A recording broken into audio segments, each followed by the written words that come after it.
Welcome to the Crafted Conversation, where we will be exploring themes based around performance in your professional environment. The Crafted Conversation is the voice of the crafted concept. The crafted concept considers 3 different pathways to performance within your environment, and they are the learning environment, how we design learning within that environment, and then how we can critique and observe that learning in order to elicit feedback and develop and enhance the learning design and the environment in which it's placed. Crafted concept is wholly based around the concept of teaching and learning and being lifelong learners, and focuses specifically in the education and elite sport sectors. The Crafted Conversation will explore themes across those 3 areas with guests and solo episodes where learning environment may consider the development of identity, of a collective identity and narrative structures within the professional environment that we situate ourselves, cognitive biases, the concept of psychological safety and motivational theory, as well as supporting inclusivity and diversity. Learning design will look to curriculum planning,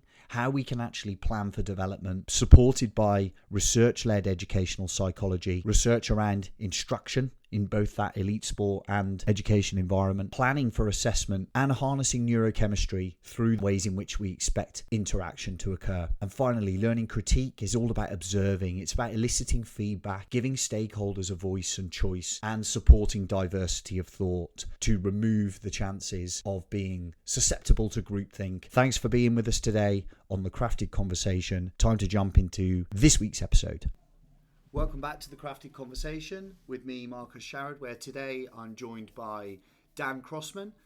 Dan is the head teacher of my kids' primary school, actually, St Mary's Primary School, Marlborough, and has been in that role for just coming up to 3 years. 3 years. And prior to that has a varied and interesting career in the primary education sector, where he trained in London and then has been in a number of deputy headship roles, a headship role prior to being here at Marlborough St Mary's. And I'll allow Dan to give a bit of context about the school itself.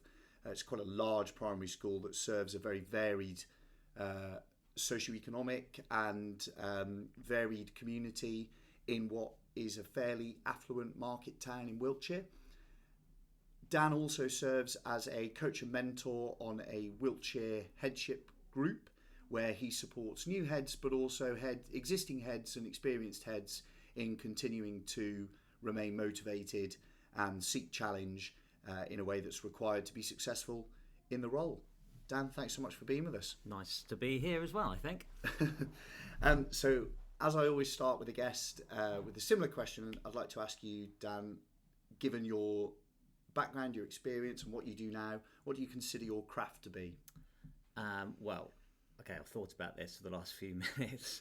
I think at the risk of sounding a little bit cheesy and a little bit corny, I think my craft is probably facilitating and helping people to be the best that they can be. And I think that can be adults and that can be children as well. And I guess maybe to kind of lay a visual metaphor alongside that, a little bit like being a traffic officer, that belief that everybody has energy and everybody has potential and abilities, but my role is maybe to make sure that those are directed in the best way in order to help them be the best people that they can be, but also help that institution that they serve under to be the best that it can be as well. And has that changed over time for you? Would your response to that have been different earlier in your career, or perhaps earlier in your career as a head? Yes, I think so. I think probably for 2 reasons. I think firstly, in terms of the context where I am, so I'm head teacher at Marlborough now, and my school is approximately 370 children and 85 staff. So that role is very different from my previous role as a head, where I had about 110 children and about 14 staff. So in that role, in terms of kind of facilitating and leading people's direction in that smaller school, you are operationally involved. You are kind of you're on the ground, and you've got to take some personal responsibility for being part of the process. Whereas I think when you're in a bigger school, it's a lot more about, I think, kind of management and distribution of tasks, and sometimes my role is making sure that other people are doing their roles, whereas that can be different in a smaller school. I think also the nature of the job has changed over time. I think the challenges that people in the teaching profession are under have changed. I think, when I first started 20-something years ago, you could have said that, I don't know, 80% of the job was to do with teaching and learning, and maybe 20% was to do with pastoral and working with parents and working with that kind of wider social care system. And those percentages have changed over time, I think. Our role now is very much more about sometimes just enabling children to come to school rather than simply worrying about what their academic performance is going to be. So yeah, I think they've changed for different reasons. Yeah, but at the heart of it, actually, what I find really motivating in that response is that essentially the theme remains the same, although perhaps the percentages have shifted from teaching and learning to pastoral. You're still talking about small school, big school, not many staff, lots of staff, children. It's that care and facilitation, if you like, of their growth and their happiness. So some of those really fundamental things don't change. So you think about when you did your teacher training, you looked at Piaget and those kinds of people, and actually those things don't change. And here we have a little phrase which is safe, happy, learn. And we acknowledge that most children, you would hope, would be in that kind of bracket where they are ready to learn. But if they're not ready to learn, if you can't make them learn, then you've got to go to the next best thing, which is, well, let's just make sure that they're happy. And if they're not in a space because of what is happening in their lives, they're not able to be happy, well, then let's make sure that they're safe. And actually sometimes it's about making brave decisions, isn't it, to say that child doesn't need to be in the classroom learning their spellings at 9 o'clock in the morning. That isn't the priority for them now. The priority for them is to feel safe. And you make brave decisions, and you have to justify those decisions to all sorts of different groups of people, but you have to have the kind of, I suppose, the self-confidence and the understanding behind why you're making those decisions. And then you have to help articulate and communicate that understanding to your team so that they buy into it as well. And then that comes back to everybody moving in the same direction. Yeah, that as well. As I'm listening to that, safe, happy, learn, would you call that incremental? That sounds a lot like almost a Maslow hierarchical sense of it's exactly that. You need to be safe in order to be happy. You need to be happy in order to learn. Yeah, completely.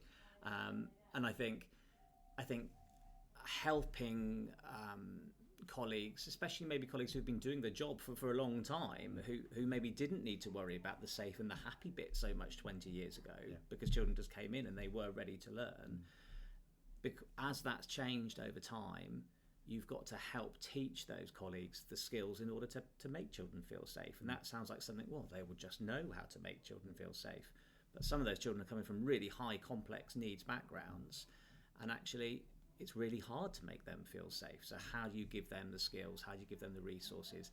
And how do you do that in a climate where, I hate to sound like a moany head teacher, but in a climate where resources and finances are limited, so you can't just throw X, Y, and Z at those children. Contradiction, the dichotomy between the very basic human need for safety and the cultural right that they have to an education of any sort, combated by funding restraints. And I know that funding is linked to outcome and value added and stuff like that, and you feel, are we trying to hammer together objective measure with subjective feeling? Can those things ever marry? Like, what does success actually look like? Yeah, so those things can marry, and I think there are two parts of what you said there. So firstly, I genuinely feel if there was no sort of, lots of the issues that we'll talk about, for me, will probably come back to the square root of inspection and Ofsted, and that kind of idea that there is always an outside agency looking at what you're doing. And when you speak to teachers, they will often feel, well, I can't make that decision to put that child into some kind of pastoral intervention, or I can't take some of the pressure away from that child because I have to achieve that academic outcome that you're talking about. Now, if that child is not safe and they're not happy, then the truth is they won't achieve that academic outcome anyway. Yeah. If you're not able to be safe and happy and comfortable and ready to learn, then you're not going to learn. And I think there is a deep psychology that they're feeling the pressure to do that because of that culture of league tables and exam results and all of those kind of elements. So my job is not to give up on those high expectations. Of course, you've got high expectations for children. Of course, you want them to reach the potential that they can, but to help people recognise, well, they're not going to do that anyway. So let's take some of that pressure away so that when those teachers are making those decisions about what's in the best interest for that child, they're making those decisions based upon the context of that child, not based upon, I'm worried about what someone will judge me with when I've made that decision. So it's giving them ownership, it's giving them autonomy, but it's giving them the knowledge to make those decisions as well. And you mentioned the word brave before. Does it require brave leadership to empower your staff in that way and be willing to make decisions that potentially sacrifice the sort of inspectorate need for an outcome, to say, well, that outcome's unachievable anyway because this child isn't safe and happy? Yeah, so I think, so the short answer is yes, of course it requires brave leadership decisions. And I think the role of head teacher is really unique because everybody has a slice of the pie in schools, and everybody has a slice of understanding, literally everybody, because everybody went to school, so, or nearly everybody. So parents have a slice of the pie, and even when you go to the local authority, the SEND service will have a slice of the pie. They will have an element of understanding, and they will have objectives themselves. The behaviour support team will have a bit of understanding, and they'll have objectives themselves. Ofsted will have objectives themselves. The school improvement team will have objectives themselves. Governors will have objectives themselves. But the only people who I think really don't see all the different parts of that pie and the whole picture are the head teachers and possibly the senior leadership teams in bigger schools. And so ultimately it has to be those people that make the decision, where are you going to put your emphasis? What is your culture going to look like? How can you justify your decisions? Because you're the only people that see that whole picture, and all those other agencies actually come at it from self-interest, and you've got to be the one that's brave and say, well, actually, I know why. You've got to have faith in yourself, haven't you? You know, I know I'm making that decision, and I'm justifying it because of these reasons. And if those reasons are for the best interests of your children in your context, then that's a good enough answer. Yeah, but that in itself, listeners will completely listen to your response and understand why you act in that coach and mentoring role for other heads, because heads, you are the head teacher. You are held by local authority outcomes. You're held by your governors, and I think it would be really easy to become a yes person, someone who wants to just please others, other stakeholders, the parental body, the governorship, the local authority. Is that a fair observation? Is that something that you think heads have to deal with? Yeah, I think so. And I think maybe kind of headship has changed in recent years as well. So I was a head fairly early on, and I think for me also, I knew fairly early in my career that I wanted to be a head. So I did what I considered to be the right training in order to get there. I didn't want to just become a head. I wanted to be a head that was okay and knew what I was doing. Was ready. And so I did, to be ready. And so I did my NPQH, and I deliberately moved schools so that I could work with a mentor who I thought was a brilliant head teacher. And he was a brilliant head teacher, and he made a real impact on me. And I still contact him now, 8 years into the job. So I was very clear about what that path was. I think for some heads now, some of that kind of preparation work isn't there. That path isn't quite so clear. So there are lots of heads that haven't done NPQH. There are lots of heads, I think, especially within multi-academy trusts, who are moved from leadership positions where they haven't really had the exposure to some of the decision-making processes that come with the job. So there's a lack of experience there for those people. And I think also for those people, sometimes where again, 20 years ago, nearly every school was in a local authority, where now you have these kind of pockets of MATs and pockets of smaller LAs and hubs. The danger of that is there's quite narrow thinking, because everybody is sort of almost encouraged to follow the same blueprint, and then people get promoted, if you like, by following that blueprint correctly. But then there's a real danger that there's not cross-fertilization of ideas and there's not outside impact. And so when something does come along that's a bit new, those kind of big things like formal complaints and Ofsted inspections, or really high SEND or medical issues, those things that really can throw you. If you haven't had experience of that, or you don't know somebody that's had experience of that who's coached you through it, that's really difficult. And the outcome of that is a really fast turnover of heads who aren't staying in the job very long. And then that has an impact on coaching and mentoring and all those sorts of things. So that's tricky, isn't it? Yeah. Pause in today's crafty conversation to talk about Keynote Educational, partner of the podcast. Keynote have been the facilitator and provider of professional development in the education sector for over 25 years now. The range and diversity of workshops, courses and conferences and in-school opportunities they offer the sector is significant. Now, whether you are an aspiring head of department, someone looking to spend some time reflecting on summer examination papers and subsequent reports, whether you're an existing leader, middle leader, senior leader across all departments, across all areas within the school, then Keynote have the professional development course for you. Head on over to keynoteeducational.co.uk to take a look at the vast range of programs, workshops that they offer. And in addition, Keynote have successfully gone into schools, as well as hosting conferences and workshops in a traditional format at hotels in the London and Manchester area. Keynote will also send out members of their associate team to deliver bespoke packages for you, when Keynote can have the solution for you. Head over to keynoteeducational.co.uk to look at their range of workshops, conferences and courses today.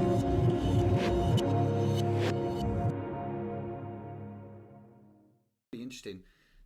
The previous episode of the podcast, I did a solo episode talking about levels of processing and the difference between deep and shallow processing, and how malleable, flexible and applicable that learning is. And you've almost exactly described that in an adult context from a head teacher's perspective. Mm-hmm.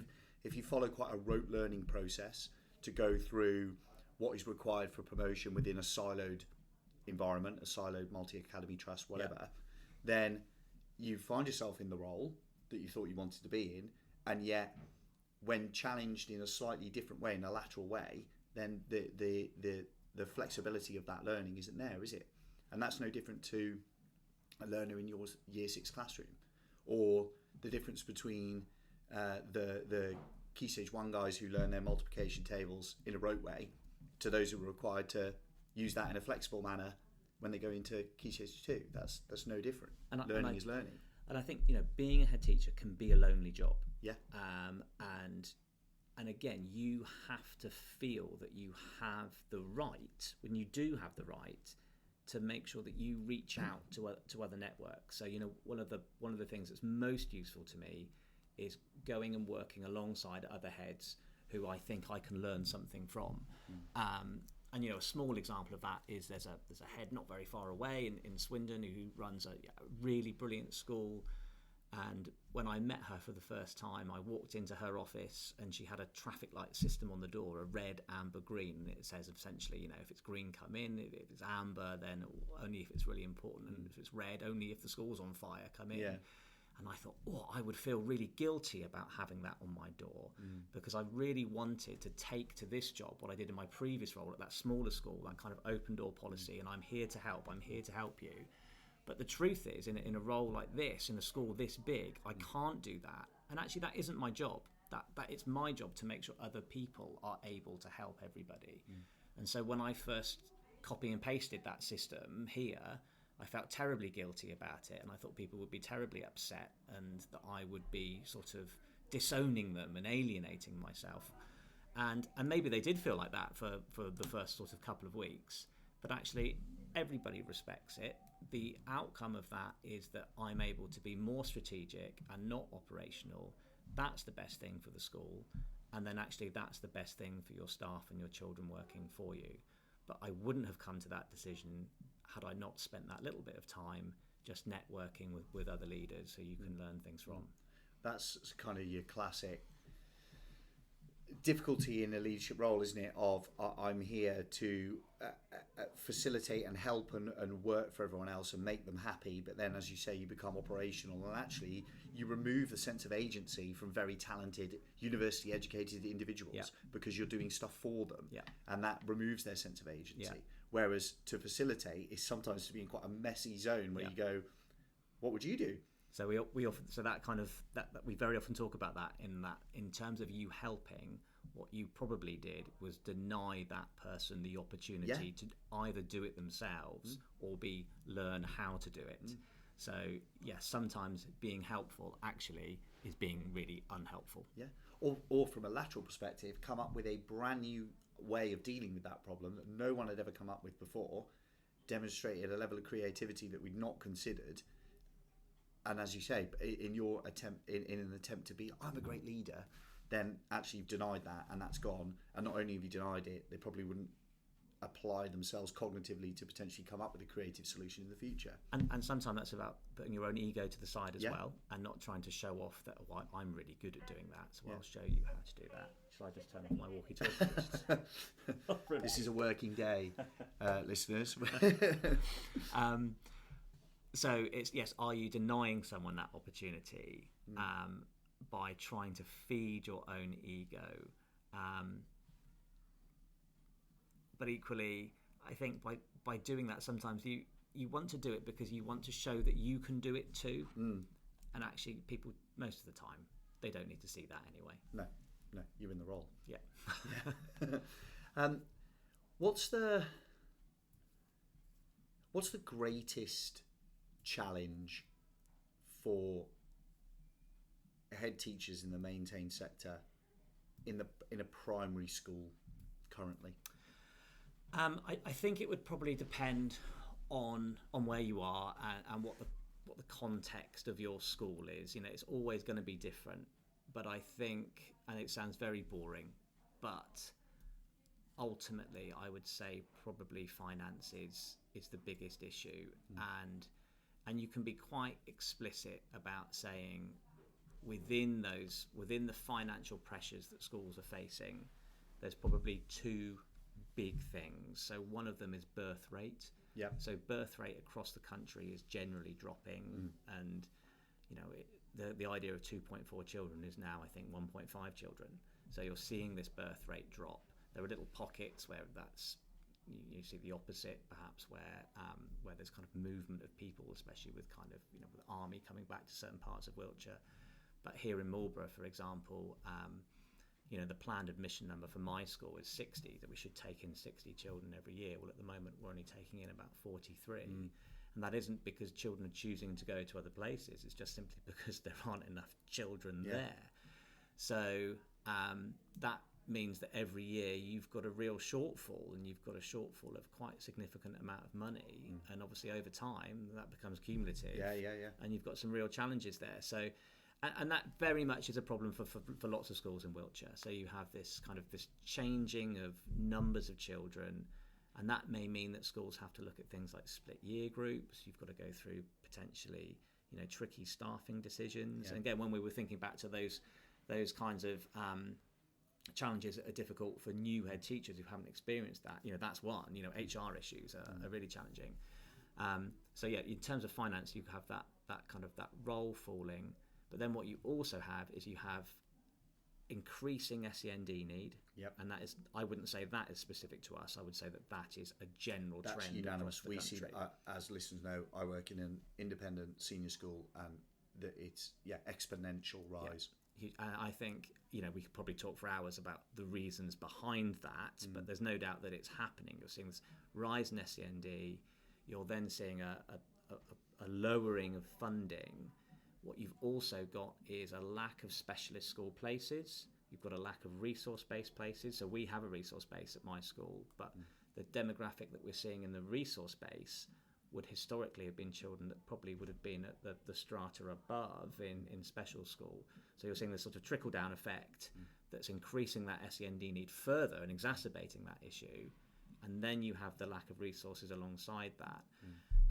And that then feeds into kind of more complicated issues to do with educational healthcare plans and how you look at the banding and the funding behind those. But those pressures on schools are very, very challenging. And I think when we then talk about, safe, happy, learn, trying to make sure children are safe, step number one, actually that's becoming challenging, I think. And when you say, for confirmation for listeners, a resource base is essentially a specialist strand of education that you operate within your school.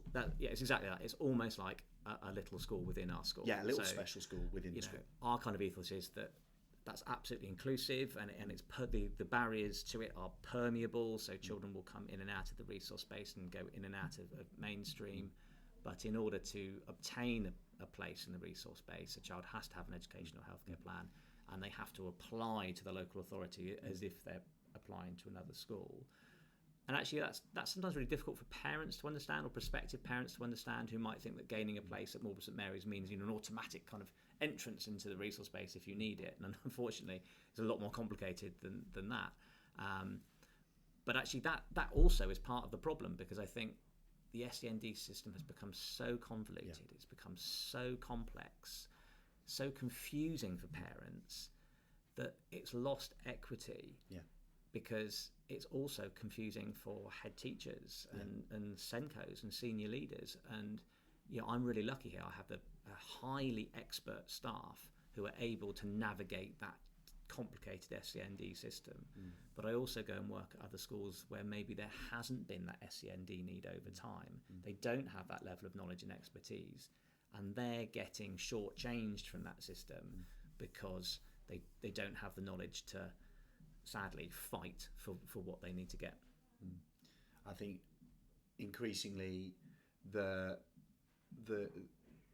people's empowerment through knowledge, but shallow knowledge of things through short form research and kind of quick summaries that are available through a Google search or whatever, mean that you've got misinformation about that kind of stuff. And I think that it's really dangerous to go seeking for a label when actually in many cases, as you say, the permeability of this is completely accessible for you within this classroom. It just requires a bit of scaffolding, or just it's good teaching practice.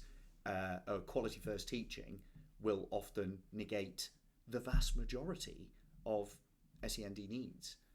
SEND need does not mean automatic resource base. That's right. It's certainly my perception as an educator. Yeah, and I think, but that also comes back to, if you're somewhere like here where you have several of your staff who are SEND experts, if you like. So, for example, one of my resource-based teachers today is out of the class, and her role on a Tuesday is she does drop-in surgery sessions into every classroom and supports teachers in providing that quality first teaching for those children. But we're a school of 380 children, so and 85 staff. We can just about sort of absorb that within our staffing structure. Other schools can't do that, and so then you end up in this sort of vicious cycle, don't you, where so if you can't upskill your staff because you don't have access to those resources, then those SEND problems potentially become bigger, which creates more of a challenge on the staff, and you're in this horrible loop then, aren't you? And I don't quite know what the answer is for those schools. I mean, I guess the answer probably lies somewhere within networking and collaboration, but again, that's another job to do.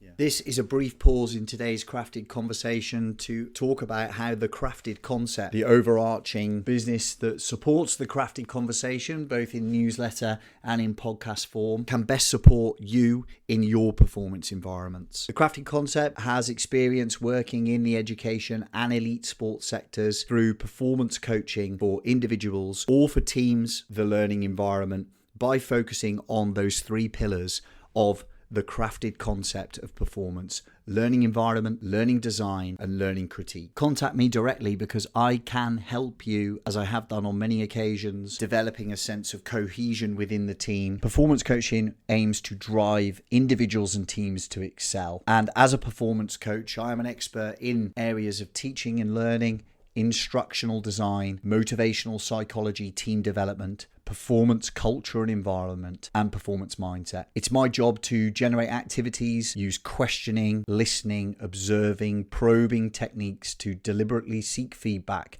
and present opportunities for lateral thinking and inspire growth and ideas for you as an individual or for the performance of the team and the collective. The crafted concept is your accountability partner, is your critical observer. I'm able to draw upon experiences as an expert teacher and instructor and as an expertly qualified executive coach, performance coach with over 100 hours worth of coaching experience. As a coach developer in elite sport, I can support and guide coaches through the complexities of your professional development, of your professional environment, offering structure and assisting you in refining your skills through learning environment, learning design, and learning critique. Contact me directly, Marcus at thecraftedconcept.co.uk, or look me up on LinkedIn, Marcus Sharrod. We live in a community which is, fairly a large-ish market town in a rural county, and this is by far the largest primary school that parents can select from, and we have a number of smaller village schools nearby. Is your sense, your projection to the future as a head and as a forward-thinking head, that the role of the small village quaint option of education at primary level going to fall away as a result of these struggles and lack of funding? And I, as a parent, would find it difficult to send my child to a school where I knew that they were mixing year groups, for example. I don't know if it will fall away, but I think it will change. And, traditionally that model of your small village primary school with a head teacher at the top of that leadership structure, I think that will fall away. And I think... take more of a trust. That's right. And, we see this all the time with kind of small primary schools where actually you end up with what's essentially an executive head teacher over 2, sometimes maybe 3 schools, and I would have concerns about that as a structure going forward, because even if you are head over the same amount of children as I am here, so if you were the head of 3 small primary schools, let's say there's 100 children in each school, 300 children. So you're still less than what I'm managing here.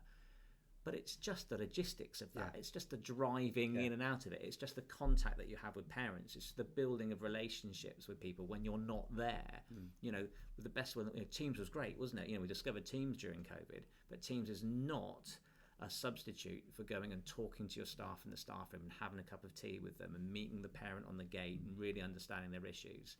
So sort of head by proxy is financially efficient, but I'm not sure it really cuts the mustard.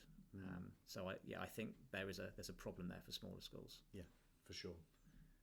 Something to solve. Now, you mentioned the parents on the gate, and that's something that, as a parent of the 2 children, both my children, school age children are here, and I've been a governor here, be it for a short time, and I see the work that you do every single day on that gate, yourself and your leadership team, and I, from one educator to another, find it inspiring and incredibly impressive how visual you are. I also notice, because as an educator I can see through the work that you're doing, the amount of teaching, leadership, guidance you're providing to adults, to parents of children in the school. And I wondered if you could speak to that at all, that observation that I've made. Yeah, I think being on the gate, that's one thing, isn't it? And I think that's really important, and it's important for so many reasons. I think firstly, you build some relationships with those parents and they see you as somebody that they can trust. And And actually, some of those kind of more informal conversations about what did you do at the weekend, those kinds of things, actually they help to see you as a human being as well, rather than just, sometimes the head teacher, the figurehead of the school can be almost an abstract concept and you become the school. Yeah. So being stood on the gate, and I've always tried to approach it in a fairly informal way. So there are parents who call me Dan, there are parents who find that really awkward and will always call me Mr. Crossman or Sir. But I'm absolutely happy for them to call me Dan, so that we kind of build that relationship. So first of all, it's building a relationship with them. Secondly, it's also nipping problems in the bud. So we live in a world, like you say, where people can do Google searches and they can compose an email response through ChatGTP, and a small gripe or a small concern can very quickly snowball into a formal complaint, which is going to take up hours of your time, hours of your governor's time, hours of the poor teacher's time, and have a real negative relationship bias. Yes. So having those conversations on the gate with those parents who have got the concerns, that can often nip those problems in the bud before they become anything bigger. And I suppose the third part is it does give you the opportunity to sometimes very deliberately demonstrate to parents who are finding their own children often difficult to manage. Yeah. Well, these are some of the techniques. We talk about kind of 5 to Thrive with parents, and we talk about Safe, Happy, Learn. Yeah. These are some of the techniques that have worked in school. Is this something that can work at home and something that you model with them? And that's a really difficult balance, because you don't want to be patronising either. No. And also, home isn't school. Children will behave differently at home. Of course they will. But again, if you know the parent and you've got some relationships with them, then that third bit will probably be a bit easier anyway. Yeah. The thing that strikes me, as I said a couple of times, but as a reminder for listeners, that where we live, Marlborough in Wiltshire, it is an affluent market town. It is a nice place to be. It's a nice place to grow up. Yeah. During the short time that I governed here, and just as an observant parent and a fellow colleague, the social disparity between those that you would consider to be quite high middle class individuals, professionals, highly educated professionals, affluent themselves, to the lower socioeconomic and the need is incredible.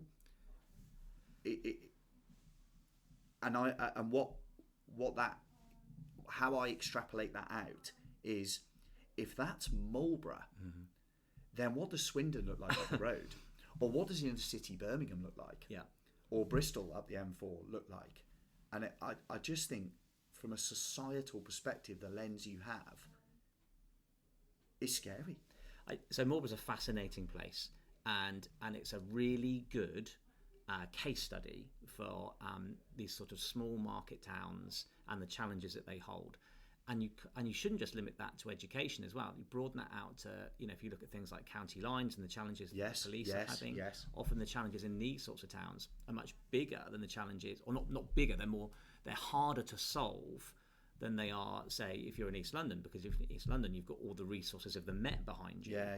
Whereas in Marlborough, you might have one policeman walking up and down the high street trying to deal with that level of issue. So Marlborough's a great case study. So we serve, the area of my school, we serve 2 of the top 5 most deprived postcodes in Wiltshire, and we also serve one of the most affluent.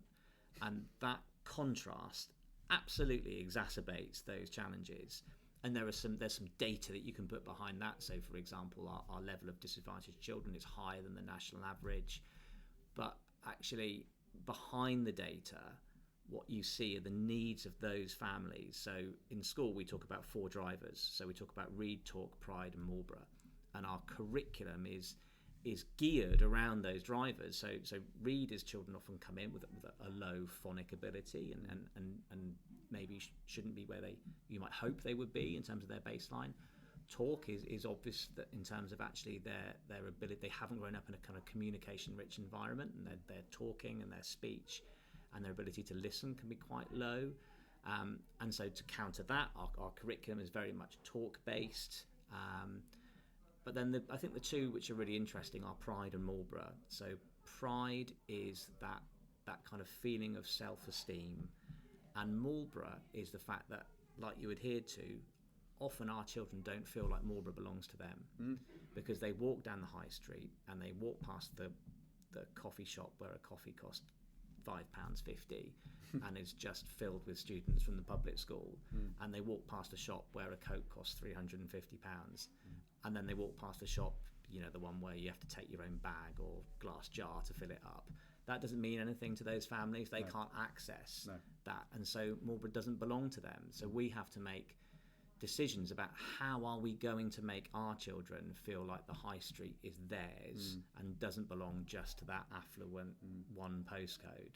And that can be really small things, like making sure that they open the literature festival by singing on the steps and looking down the high street, and we say to them, that's your high street. It could be the fact that they do a little bit of waitering and waitressing at Rick Stein's, and we have the Marlborough pudding on the menu, so we say that's our pudding. You know, so really little things, but helping them feel like Marlborough belongs to them. And you know, we do things like, when we have our PE kits, we make sure that when they go to tournaments that they do have a tracksuit that says Marlborough on it, because we want them to be proud of coming from Marlborough and not just proud of coming from, you know, maybe the estate or the road and not accessing the high street. Because this is an amazing town, what a beautiful place, and what a lovely place to come from, but not if it doesn't belong to you. Anecdotally, my son is in year 1 and went to Pizza Express last week and went and made their pizzas on part of a school trip. And actually, from a wider perspective, as someone who, I work at the public school and I'm up and down the high street in the day, and the amount of times that you see Marlborough St Mary's kids in their high vis out and about, accessing the high street, going to the church, is great. And as you say, we talk a lot at the Crafted Concept about learning environment, learning design, and learning critique, and all three have been covered significantly here. But from a learning design perspective, there to the way that you have consciously built a curriculum around supporting the needs of the children at the school is inspiring. It's great. And I know, again, as a parent and as a governor, that the statistics under your headship from phonic ability and reading have grown significantly. My children have benefited from that, but it's so important, because otherwise the gap very quickly becomes almost too large to address, doesn't it? And then suddenly you've got classrooms where the learning disparity is such, that's right, that to deliver education is becoming very difficult. And I think that's a really good example. So right back at the start, you know, we kind of spoke about what was my job, and my job was to, you know... It's worth noting before you actually that when you got the job, the big headline was Mr. Dan Crossman, who's got a real expertise in maths, because maths was, from an Ofsted perspective here, was considered to be the weakness. Yes. And you've come in and gone, it doesn't matter about maths. That's right. We need to talk about reading and talking. That's exactly what happened. So when I started, you know, you do kind of, you know, your classic first 100 days where you try to find the state of the nation, don't you? And you talk to everybody and you get everybody's opinion. You ask them, okay, what do we need to change first? And of course, you then end up with a list of probably 200 things that you need to change first. Yeah. And so that's where you have to make that brave decision. What is the most important thing on this list? And for me, it was early reading and phonics. And you know, the justifications around that are fairly obvious, because if you can do early reading and phonics, then you're going to be able to do everything else. Yes. And all that kind of research from places like the EEF shows that's what makes the difference. But that wasn't the most important bit. The most important bit wasn't making that decision. It was about making sure that everybody else understood that decision. And so really little things like the PE leader understanding that we were going to change the time of phonics so that was going to be the first thing in the morning, because that was the most important thing, and that would affect hall timetables, and that would mean that the PE timetable had to change. And she would say, I'm a bit annoyed by this, but I do understand that this is the most important thing at the moment. And when you hear that, you know that you've won. You know that everybody understands that is priority one. And in terms of results, you know, we went from, I think it was about 68%, something like that, before I arrived, and now we've been 91% for the last couple of years. And so you see the sort of, you know, the data-driven results. But more important than that, you see a team that understands this is direction A at the moment. We're all going in that direction. And once we've solved that problem, then we can have a discussion about what problem 2 and 3 are, and then we'll all go in that direction as well. So it's that technique, isn't it? It's that sort of leadership oversight that then leads the rest of the team. Yeah. No, it's great. And you talk about learning environment. You know, we don't just mean the children in the classroom down the hall from here. We're talking about the nature, the fabric of the building, and that if everyone is moving, not even pushing, pulling, that feels like it's got to. There's too much effort in pushing and pulling. They're just flowing in that direction, which at the moment is reading, writing, reading and phonics. Then you're going to get some growth and movement. I quite literally do a visual thing sometimes, which is that we're sort of almost imagining myself on kind of like a kayak, kind of going down a river, that you're kind of all going that way. And every now and then you just need to grab that person and grab that person and just bring them back with you.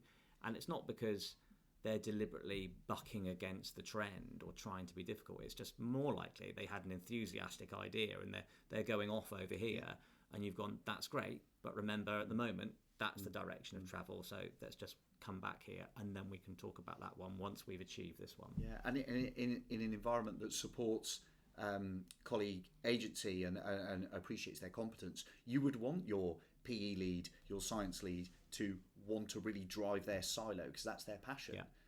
If they weren't, then you'd almost worry that you've gone the other way and it's a bit authoritarian and people are just turning up to work and doing the day-to-day. That's right. Doing the implementation. You need to give them the opportunity to decide what the intent is as well. And actually the ultimate barometer of that is your staff leaving and going on to bigger and better things. And I think we see that as a real success. You know, if you've got staff going on to do headships themselves and going on to do deputy headships and advisory roles, that means that something worked. And yes, it creates a level of challenge for you to try and replace those people and try and build up that expertise again. But you should never see that as failure. That's success. Yeah. So to finish, Dan, as again a question that comes up with every guest, what's your best failure of late? Many failures to choose from. I'll choose something that I did terribly. So this was something that happened at the end of the summer term, where we've been having a real push on attendance, and I wasn't in school. I was actually at a hospital appointment, and I took my laptop with me, and I was looking at attendance. It was a Friday. Attendance had just dropped off suddenly on that day, and I decided that the best response to this would be to send a stroppy email to all my staff, telling them off about how dreadful attendance was and expecting them to action this within about 45 minutes. And I came back to find one of my teachers in tears about this and upset about this. And I realised what a stupid thing it was that I had done. And I then had to eat humble pie and apologise to those people because it was a ridiculous thing to do and a stupid thing to do. But what we then did was in an SLT meeting this term is we did a training session on how to lead effective change, because we knew we've got some projects coming up where we're going to need to think about those really carefully.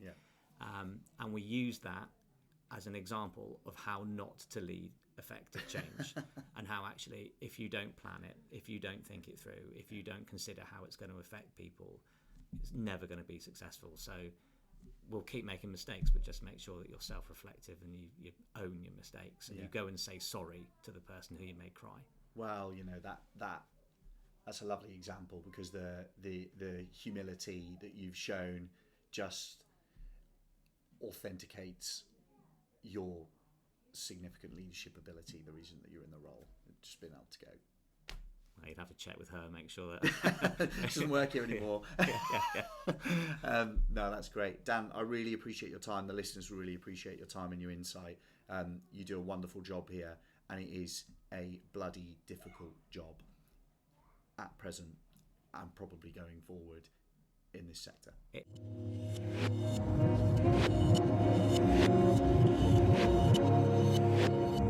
So we come to the end of this week's podcast episode of The Crafted Conversation, also available in newsletter form by going to www.thecraftedconcept.co.uk and subscribe there, or indeed at the bottom in the show notes. You can also find me on LinkedIn. I'm Marcus Sharrod. We're on Instagram at The Crafted Concept. _, and also YouTube, The Crafted Concept, where the weekly newsletter content goes up in video form. If anything today is of interest to you and you want to get in touch with questions, if your question is read out on the podcast, I will get in touch back with you for your free 30-minute performance coaching consultation as a result of your question being curious enough and interesting enough to have been read out and addressed on the podcast. And equally, if any of the work of the Crafted Concept in performance coaching and consultancy with a particular focus on teaching and learning environments, learning design, and how we critique that learning for performance is of interest to you in the education or elite sports sector, then do get in touch. And you can do so directly via email, marcus@thecraftedconcept.co.uk. See you next time.